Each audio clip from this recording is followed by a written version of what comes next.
Eust, 1944. Heavy heat settles over a Texas prison camp called Camp Hearn, where barbed wire slices the bright sky into hard, clean lines. 12 German women step off a truck, thin, exhausted, bracing themselves. They are certain they're about to face beatings, back-breaking labor, and slow starvation, exactly as Nazi radio had promised. But a cowboy in a dust-covered hat studies them, shakes his head, and says almost softly, "You're too thin to work."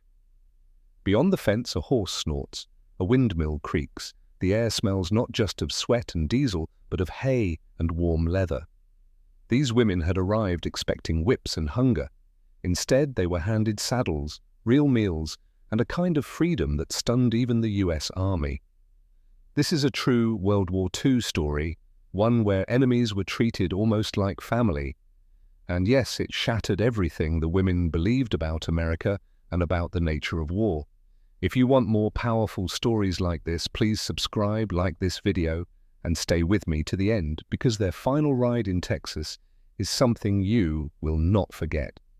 To understand why a Texas rancher once murmured, "You're too thin to work," we have to go back months earlier to a very different kind of heat. In early 1944, beneath the harsh North African sun, German field hospitals and radio posts began falling silent. The front had collapsed. British and American troops swept forward fast, their trucks grinding across sand that still smelled of cordite and diesel. Among the thousands of prisoners captured in Tunisia was a small, unusual group, 12 German servicewomen. Nurses, clerks, radio operators.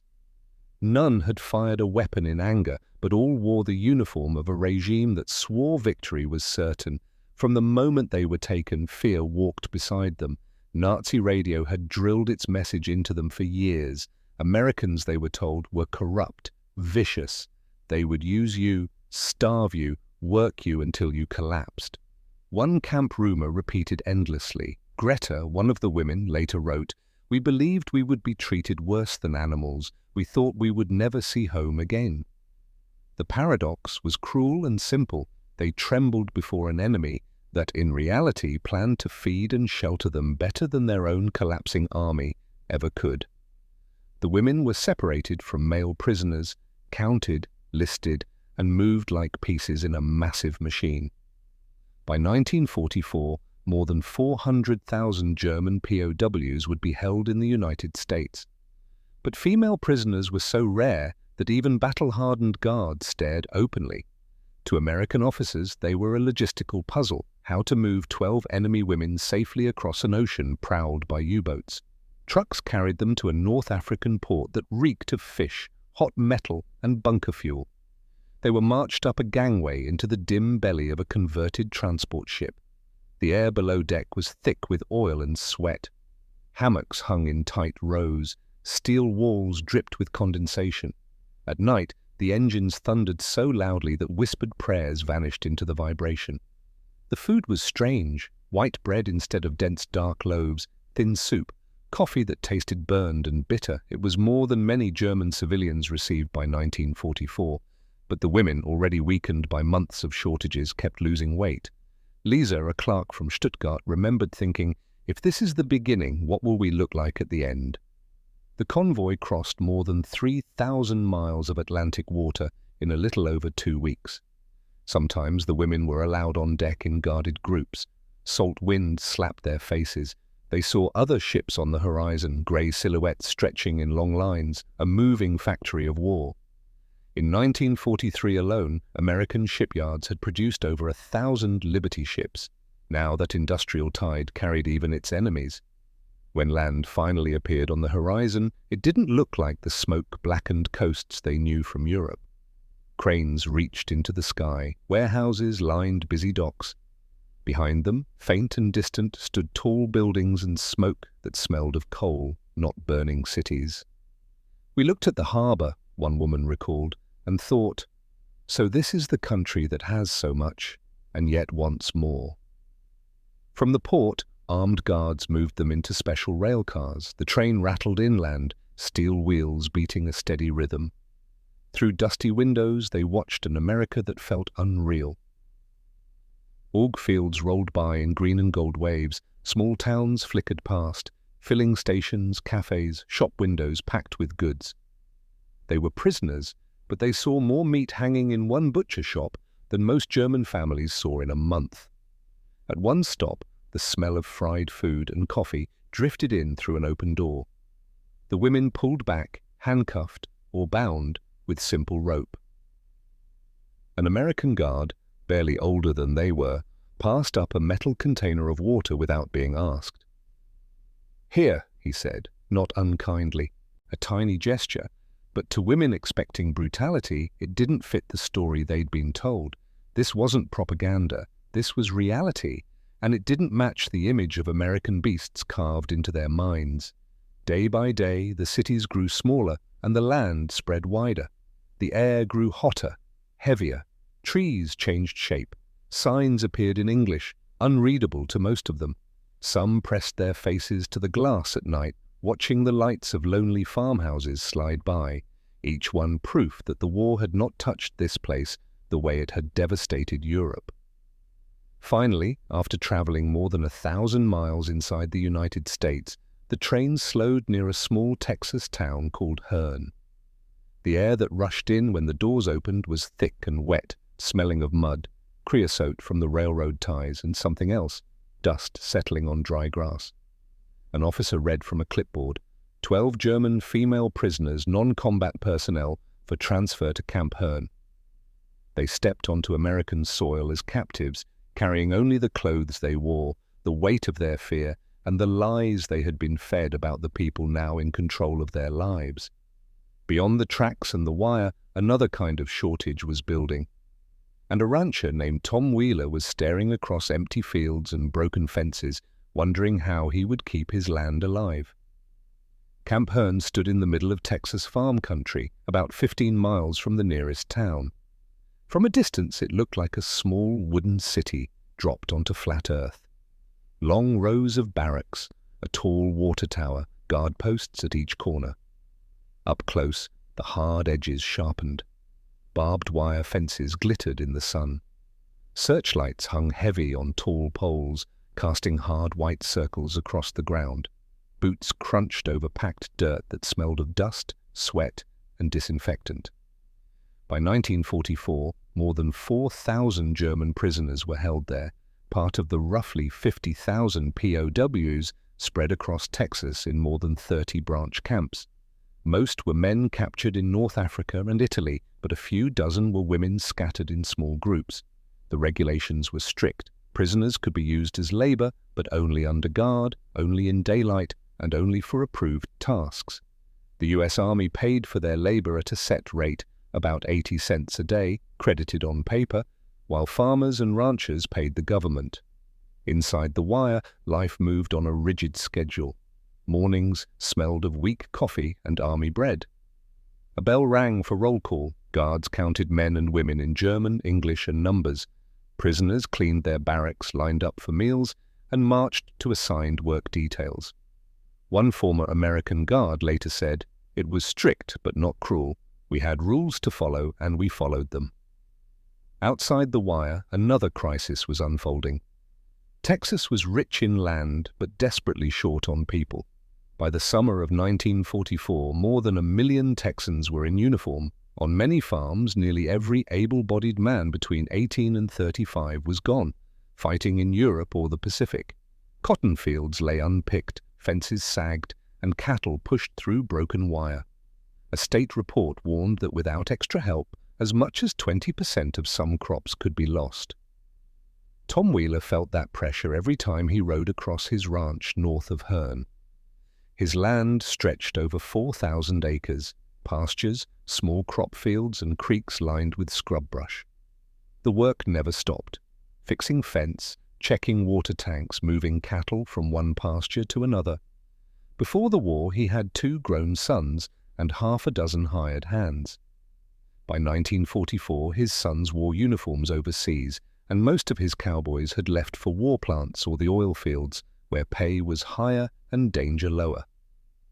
"The grass keeps growing whether the boys go to war or not," Wheeler once told a neighbor. He was a practical man, sunburned and steady, with a good horse under him. There were more chores than hours in the day. When he heard in town that Camp Hearn was sending out prisoners to cut timber and pick cotton, he paid attention. Maybe that was the solution. The US government ran a formal program. Farmers could apply at the county office for POW labor. They would receive a set number of workers for a set number of hours each day. Armed guards came with them. No weapons were issued to prisoners. They ate in separate mess tents or out in the fields under watchful eyes. Local newspapers carried small notices, prisoners available for agricultural labor. Apply at county agent's office. One hot afternoon, Wheeler stepped into that office. The room smelled of old paper, ink, and the faint sour odor of sweat. On a bulletin board crowded with posters about war bonds and ration stamps, he saw a new typed sheet. 12 German women available for agricultural labor under strict supervision. He read it twice. Women. He had heard of German and Italian men chopping wood and picking cotton, but women behind barbed wire was something different. At home that night, over a plain, rationed supper, thin meat, homegrown vegetables, coffee stretched with chicory, he told his wife, Martha. "Women," she said slowly, "doing ranch work?" "I need hands," he answered. "Right now, I don't have the right to be picky." The next week he drove his truck to Camp Hearn, dust billowing behind the tires. Beside him sat his foreman, a broad-shouldered man everyone called Dutch. His family had come from Bavaria 2 generations earlier, and he still spoke German. The road to the camp passed fields of corn and sorghum, some neat and some choked with weeds where no one had time to tend them. At the gate, a guard checked their papers. The air was already hot, thick with the smell of sun-baked wood and the distant mess hall, where onions and canned meat sizzled in huge pans. Major Robert Stills, the camp commander, met them just inside the wire. His shirt was neatly pressed, despite the heat. Stills walked them past barracks and watchtowers, explaining the rules in a flat, precise voice. Work hours limited by sunlight, guards always present, no private conversations, no favors. "They are enemy personnel," he said, "not guests." Finally, in the narrow shade beside a mess hall, Wheeler saw them. 12 women stood in a loose line, their grey uniforms hung off their bodies, cheekbones jutting against thin skin. One had her arm in a sling. Another's hands trembled, though the air was still and stifling. They looked less like field workers and more like patients from a hospital he had never planned to run. Greta, Lisa, Anna. He did not know their names yet. He only saw faces that did not match the posters of powerful enemy women with cold eyes and strong arms. Again, what propaganda had promised was nothing like what stood in front of him. This wasn't propaganda, it was reality, and reality looked painfully fragile. Dutch spoke to them softly in German. They answered with short words, their voices thin and tired. "They say they are fit for work," Dutch translated. Wheeler studied them, thinking of the barbed wire, the army rules, his empty pastures, and how easily a thin woman could collapse under the Texas sun. Right there, an idea began to take shape. One that did not quite match the regulation forms on the major's desk. What came out of his mouth next surprised not only the women, but also the army that held them. Wheeler stood before the thin line of prisoners, hat in hand. He looked from face to face, then down at their loose uniforms and sharp bones. When he finally spoke, his voice was quiet. "Tell them," he said to Dutch. "They're too thin to work." Dutch translated. The words hung in the heavy air. For a moment, the women thought it was a cruel joke. Work was the one thing they were certain the Americans would demand. Greta later wrote, "We waited for laughter or shouting. Instead, there was only silence and his troubled face." Major Stills frowned. "They meet the requirement," he said. "Regulations say all able prisoners must perform productive labor." Wheeler nodded slowly. "Maybe so, Major, but if you send these ladies into a Texas field for 8-10 hours a day, 6 days a week, they'll drop before they reach the first fence line. That's not productive either. There it was, the paradox. The army needed them to work. Wheeler needed help. Yet the same hunger that had made them light enough to ship overseas now made them unfit for the heavy labor the rules assumed. The major hesitated. Paper orders said nothing about special treatment for women. "What are you suggesting, Wheeler?" "Let me take them," Wheeler said. "I'll sign for all 12. I'll use them on the ranch, but not in the fields. Not at first. I'll get some weight on them, build them up. Then they'll be more use to you, and to me." Stills studied him. On his desk were neat rows of files showing how many man-hours of prisoner labor went to county farms each week. The math was simple. So many men, so many acres saved. There was no column for healing first. Yet he also knew sick prisoners meant reports, inspections, and trouble. Dutch repeated Wheeler's steady instructions. "Hold the reins here. Give a gentle squeeze with your legs to move. Pull back to stop. He wants to listen." Pete began to walk, dust rising in soft puffs under his hooves. At first, Lisa sat rigid, her hands clamped too tightly around the reins. Slowly, her shoulders loosened, her spine straightened. By the third loop around the corral, she was smiling. When she finally slid to the ground, her knees nearly buckled beneath her. For a little while, she told Martha, "I forgot I was a prisoner." By October, they were riding more than circles. In pairs or small groups, always with a guard close by, they followed fence lines, checking posts and wire. On paper, they recorded hours of agricultural inspection across hundreds of acres. In truth, they were learning the land in ways no barbed wire enclosure could ever teach. Word of the unusual program spread. Other ranchers came out to see it. Some scoffed, others left quietly impressed. It soon caught the Army's attention as well. One Tuesday, Major Stills arrived with a colonel from the regional prisoner office. Their jeep rolled in through a haze of dust. They stepped into air that carried the scent of sun on dry boards and fresh manure. They watched silently as two women rode slow, steady circles in the corral, while others cleaned hooves and adjusted saddles. "This is not what I expected," the colonel said at last. "No, sir," Wheeler replied, "but it works. They check fences, move cattle, watch the water tanks. Last week they helped bring in strays from the north pasture. Couldn't have done that on foot." The colonel's eyes moved across the scene again. He saw women who no longer shook with hunger, who walked with purpose instead of fear. "Any trouble?" he asked. "Escape attempts? Discipline issues?" "None," Wheeler answered. "They work hard. They follow orders. They seem grateful. This wasn't propaganda. It was plain truth written in steadier faces and smooth daily reports." "Continue," the colonel finally said, "but keep records, every hour, every task." As the days grew shorter and cooler, the women sometimes sang while they rode, low German songs blending with the creak of leather and the jingle of bits. The sound drifted across the fields like an answer to distant guns they could no longer hear. Soon, another idea would push the Army's patience even further. A plan for one shared evening under the same roof, while war still burned across the ocean. By late autumn, the Texas heat had faded.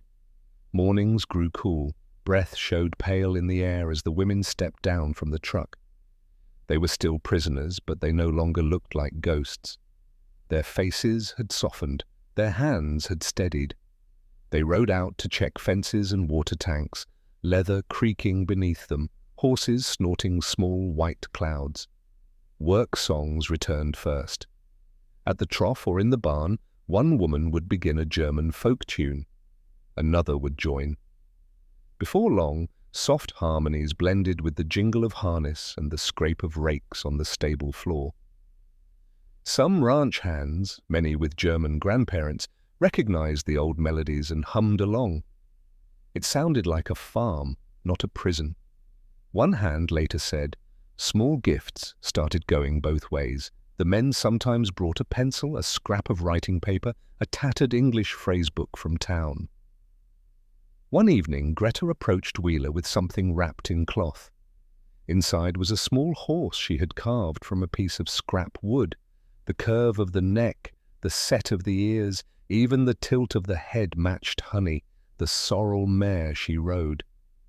"You gave us back our strength," she said through Dutch. I can only give you this." Prisoners were not supposed to give gifts to their guards, yet here was a carved thank you resting in Wheeler's rough hands. Again, reality refused to match the simple enemy picture the war demanded. As December came, days grew short and sharp. Frost dusted the grass on some mornings. Martha watched the women arrive in thin coats, shoulders slightly hunched against the wind. One night, as she stacked jars in the pantry, breathing in the sweet, sharp scent of preserved peaches, she spoke to Wheeler. "We should do something for Christmas," she said. One evening, with a real meal, a tree, songs, he stared at her. "They're prisoners, Martha, the rules. The rules already bend every time they put a German girl on a Texas horse," she replied. "They are far from home. Maybe their homes are gone. One good night won't lose this war." Wheeler thought of his sons eating in field tents somewhere overseas. He thought of the women riding his fences without complaint. The next day, he telephoned Camp Hearn, then the colonel in charge of the prisoner program. The talks lasted 3 days. In the end, the colonel agreed, but only under strict limits. Guards present, no alcohol, everyone returned behind the wire by nightfall. On paper, it was only an approved holiday meal for a work detachment. On Christmas Eve, the truck rolled up while the sky was still pale. The women stepped down into air that smelled of wood smoke and cold earth. Some scoffed. Others left quietly impressed. It soon caught the army's attention as well. One Tuesday, Major Stills arrived with a colonel from the regional prisoner office. Their jeep rolled in through a haze of dust. They stepped into air that carried the scent of sun on dry boards and fresh manure. They watched silently as 2 women rode slow, steady circles in the corral while others cleaned hooves and adjusted saddles. "This is not what I expected," the colonel said at last. "No, sir," Wheeler replied, "but it works. They check fences, move cattle, watch the water tanks. Last week they helped bring in strays from the north pasture. Couldn't have done that on foot." The colonel's eyes moved across the scene again. He saw women who no longer shook with hunger, who walked with purpose instead of fear. "Any trouble?" he asked. "Escape attempts? Discipline issues?" "None," Wheeler answered. "They work hard. They follow orders. They seem grateful. This wasn't propaganda. It was plain truth written in steadier faces and smooth daily reports." "Continue," the colonel finally said, "but keep records, every hour, every task." As the days grew shorter and cooler, the women sometimes sang while they rode, low German songs blending with the creak of leather and the jingle of bits. The sound drifted across the fields like an answer to distant guns they could no longer hear. Soon, another idea would push the army's patience even further. A plan for one shared evening under the same roof, while war still burned across the ocean. By late autumn, the Texas heat had faded. Mornings grew cool. Breath showed pale in the air as the women stepped down from the truck. They were still prisoners, but they no longer looked like ghosts. Their faces had softened. Their hands had steadied. They rode out to check fences and water tanks, leather creaking beneath them, horses snorting small white clouds. Work songs returned first. At the trough or in the barn, one woman would begin a German folk tune, another would join. Before long, soft harmonies blended with the jingle of harness and the scrape of rakes on the stable floor. Some ranch hands, many with German grandparents, recognized the old melodies and hummed along. It sounded like a farm, not a prison. One hand later said, "Small gifts started going both ways. The men sometimes brought a pencil, a scrap of writing paper, a tattered English phrase book from town." One evening, Greta approached Wheeler with something wrapped in cloth. Inside was a small horse she had carved from a piece of scrap wood. The curve of the neck, the set of the ears, even the tilt of the head matched Honey, the sorrel mare she rode. "You gave us back our strength," she said through Dutch. "I can only give you this." Prisoners were not supposed to give gifts to their guards. Yet here was a carved thank you resting in Wheeler's rough hands. Again, reality refused to match the simple enemy picture the war demanded. As December came, days grew short and sharp. Frost dusted the grass on some mornings. Martha watched the women arrive in thin coats, shoulders slightly hunched against the wind. One night, as she stacked jars in the pantry, breathing in the sweet, sharp scent of preserved peaches, she spoke to Wheeler. "We should do something for Christmas," she said. "One evening with a real meal, a tree, songs." He stared at her. "They're prisoners, Martha. The rules." "The rules already bend every time they put a German girl on a Texas horse," she replied. "They are far from home. Maybe their homes are gone. One good night won't lose this war." Wheeler thought of his sons eating in field tents somewhere overseas. He thought of the women riding his fences without complaint. The next day he telephoned Camp Hearn, then the colonel in charge of the prisoner program. The talks lasted 3 days. In the end, the colonel agreed, but only under strict limits. Guards present, no alcohol, everyone returned behind the wire by nightfall. On paper, it was only an approved holiday meal for a work detachment. On Christmas Eve, the truck rolled up while the sky was still pale. The women stepped down into air that smelled of wood smoke and cold earth. Guards, ranch hands, Wheeler's family, and the 12 German women all took seats around the same table. It felt strange at first. Uniforms brushed against work shirts. Foreign words bumped into English. Knives and forks clicked on plates, but warmth and hunger did their work. People began speaking in short phrases with Dutch and one young guard from East Texas helping translate where needed. After dinner, Greta taught Martha a German Christmas carol. The women sang first, their voices soft but steady. The room smelled of pine, smoke, and cooling gravy. When they reached the second verse, the young Texas guard joined in, repeating words he had learned from his grandmother. Martha covered her mouth with her hand. Later she said, "For a few minutes I forgot which side anyone was on." Lisa later wrote, "For that one night, the war stayed outside. We were not captors and captives. We were simply people who missed home." In early 1945, the mood shifted again. The army now allowed more regular mail. Letters arrived slowly, sometimes after months, but they arrived. At the same time, Allied bombers were dropping tens of thousands of tons of explosives on German cities each month. The women learned what that meant through ink on thin paper. Lisa's first letter from home said that her family's house in Stuttgart was gone, burned in a raid. Her mother had survived and now lived with cousins in the countryside. The women did not recognize the place at first. Guided by the familiar smell of hay and horse sweat, they climbed down from the truck, chains clinking softly. Instead of endless crop rows, they found a wide dirt corral bordered by rough wooden fencing. Inside stood 8 saddled horses, steady in the cool morning light. Their coats shone in shades of brown, black, and pale cream. One flicked an ear, another snorted, a small cloud of steam rising. For a moment, no one moved. They assumed it must be a mistake or some strange test.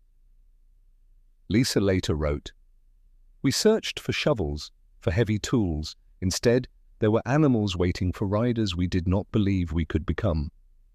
Wheeler stood at the fence with Martha and 2 older ranch hands. Dutch translated as Wheeler spoke. "Today you will not go to the fields," he said. "First, you will learn to be around the horses. Later, if you wish, you may learn to ride." The offer itself felt unreal. They were prisoners, yet someone was asking what they wanted. In Germany, propaganda had painted Americans as cruel. Now an American was giving them a choice. One woman stepped forward. Her name was Greta. Her hands shook, but her eyes did not waver. "I taught riding in Bavaria," she told Dutch quietly. "Before the war." Dutch relayed the words to Wheeler. "She knows horses," he said. Wheeler led her toward a sorrel mare named Honey. Up close, the animal smelled warm and alive, a mix of dust, leather, and sweet hay. Greta reached out. For a moment, her fingers hovered above the mare's neck. Then she pressed her palm gently to the smooth coat. Tears began to fall. Not loud sobs, just quiet streams, cutting lines through the dust on her face. "I remembered who I had been before I was a number," she later wrote. Wheeler's men taught the women to brush the horses with long, steady strokes, to speak softly, to move without sudden fear. Outside the fence, guards paced in stiff army boots, but inside the work was slow, careful, almost gentle. By the time the sun climbed higher, 6 women were brushing horses while the others watched, learning. From that day forward, a new pattern took shape. 6 days a week, a truck brought them at dawn. They worked until early afternoon, stopping before the Texas heat grew dangerous. At first, their tasks were simple: grooming, feeding, cleaning stalls, mending leather tack. It was real labor, lifting hay bales, hauling water, but it let them rest when they needed it, building strength instead of breaking what little remained. Within 2 weeks, Wheeler began letting them sit in the saddles. Using a lunge line, a long rope keeping horse and rider moving in a small circle, he let them practice balance as the horses walked. Some clutched the saddle horn, eyes wide. Others relaxed quickly. Greta moved with the quiet fluency of someone returning to a language she once knew by heart. Martha came out every day. Wearing a plain dress and a sun hat, she brought cold lemonade in a large glass jar. She showed them how to braid the horses' manes, how to sit a little taller, how to laugh at their own mistakes. She spoke of her sons fighting overseas, of her mother who had come from Germany with nothing but a trunk and a recipe book.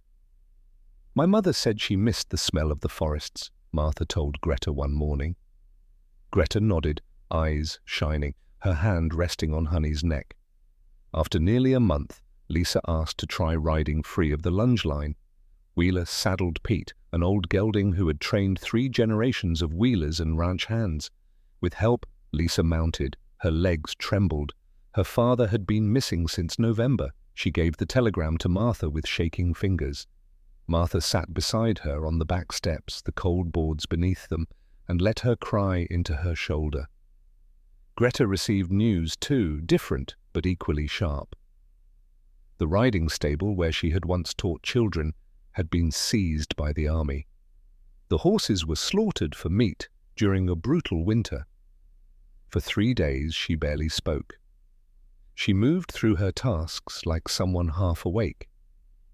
But on the 4th morning, she went to Honey's stall. She brushed the mare until the coat gleamed, breathed in the familiar scent of hay and horse, and slowly began speaking again. "Some beauty survives," she later wrote, "even when the world destroys most of it." The women began writing letters home. They described horses, open fields, Christmas dinners, and Americans who said, "You are too thin to work," instead of beating them. Their relatives in ruined German towns could hardly believe it. This wasn't propaganda.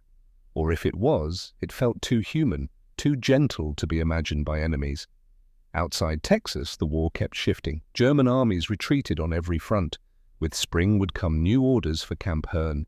The women's time at the ranch was ending even as their ties to it deepened with every letter written and every fence line checked.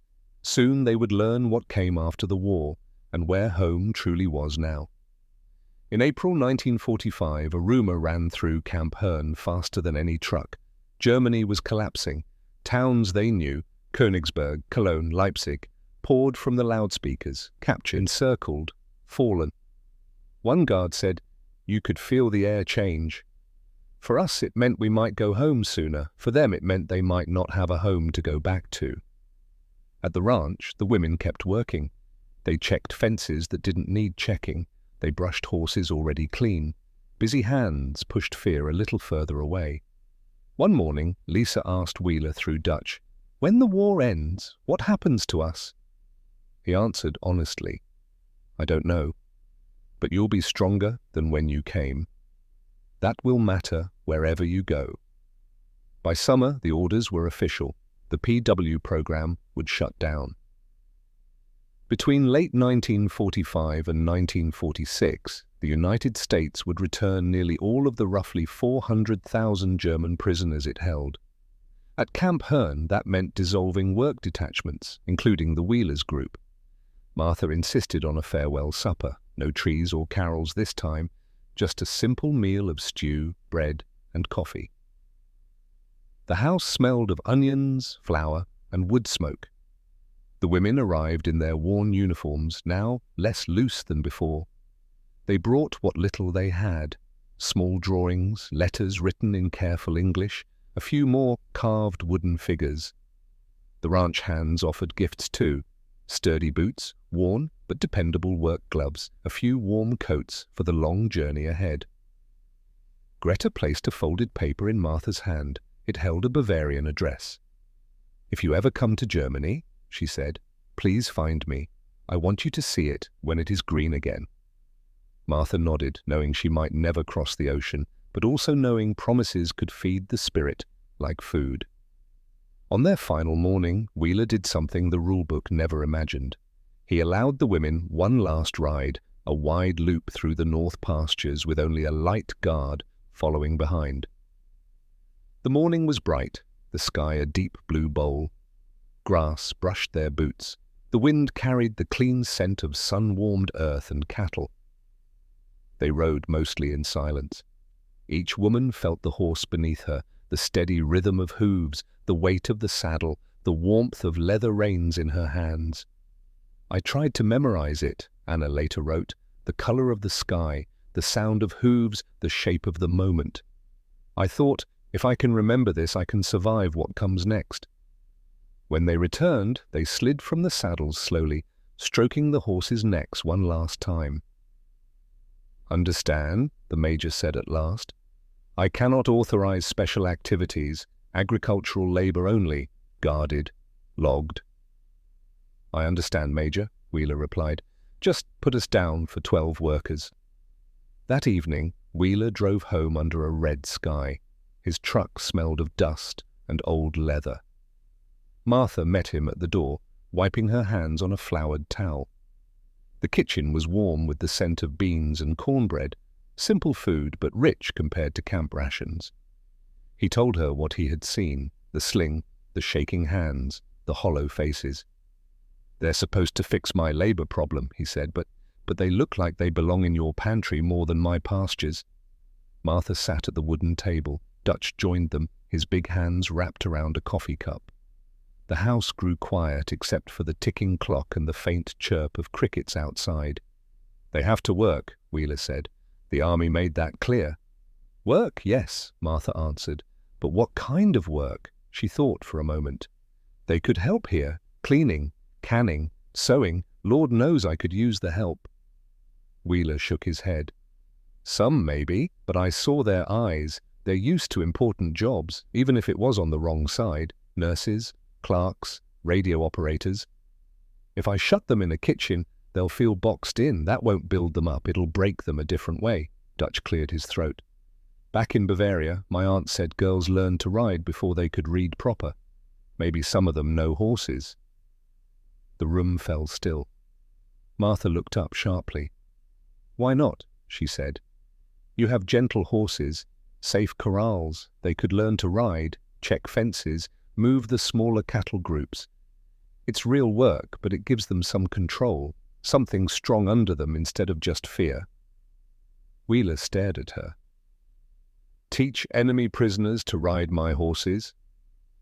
He pictured the colonel. The image was not pleasant. "Will the army approve it?" Dutch asked. "Probably not," Wheeler said. Then he exhaled. "But the rules say agricultural labor. They don't say a man has to be the one holding the reins." That ended the discussion. "You always told our boys, do the right thing first, then answer questions later." He rubbed his temples. It was a quiet rebellion, planned over coffee at a plain kitchen table. They would take the 12 women. They would record the hours, the tasks, the acres checked, but the path to that work would run through the horse. Later, Lisa would remember that moment from the other side. "We did not know about his kitchen," she wrote. "We only knew that instead of saying 'work harder,' he said, 'You are too thin.'" It was the first time since capture that someone saw them as women, not just uniforms. This wasn't propaganda, it was reality, and it contradicted almost everything both sides had been told about the enemy. 3 days later, just after dawn, a military truck rolled out of Camp Herne with 12 German women in the back, heading north along the dusty road. They expected fields and tools and endless rows of hard ground. What they saw when they reached Wheeler's ranch would change everything.